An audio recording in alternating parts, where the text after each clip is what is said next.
Hi అండి. రాఖీ పండగకి మనందరం రాఖీలు అనేవి బయట నుండి కొంటూ ఉంటాం కదా. అలా కాకుండా ఇంట్లోనే ఈజీగా ఇలా 10 నిమిషాల్లో రాఖీ రెడీ చేసుకోవచ్చు. ఎలానో ఇప్పుడు నేను వీడియోలో చూపిస్తాను, చూసేయండి. మనందరి దగ్గర ఇలా థ్రెడ్స్ అనేవి అవైలబుల్ గా ఉంటాయి కదా. మనకి నచ్చిన కలర్స్ అన్ని ఇలా తీసుకొని ఒక అట్టముక్క తీసుకొని ఇలా ఫోల్డ్ చేసుకోవాలి. ఇలా ఫోల్డ్ చేసుకోవడం వల్ల మనకి ఫ్లవర్ షేప్ లాగా చాలా ఈజీగా రెడీ చేసుకోవచ్చు. బయట నుండి కొని తెచ్చిన రాఖీల కంటే మనం ఇంట్లో ప్రిపేర్ చేసి కడితే ఆ సాటిస్ఫాక్షన్ వేరు. అలాగే మనం రాఖీ రెడీ చేస్తున్నప్పుడు పిల్లలకి రాఖీ ఎందుకు కడతాము, ఎలా రెడీ చేసుకోవాలో నేర్పిస్తే వాళ్ళు కూడా ఫ్యూచర్ లో నేర్చుకుంటారు. ఒక 10 నిమిషాలు మనం కష్టపడి చేసామంటే చాలా సూపర్ గా రాఖీ అనేది రెడీ చేసుకోవచ్చు.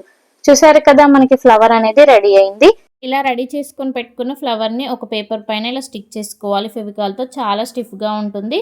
థ్రెడ్ తీసుకొని మనం కట్టుకోవడానికి ఇలా స్టిక్ చేసుకుంటే రాఖీ అనేది రెడీ అయింది. మరి వీడియో నచ్చిందా? నచ్చితే లైక్ చేయండి. అందరికీ రాఖీ పండగ శుభాకాంక్షలు. Thank you for watching.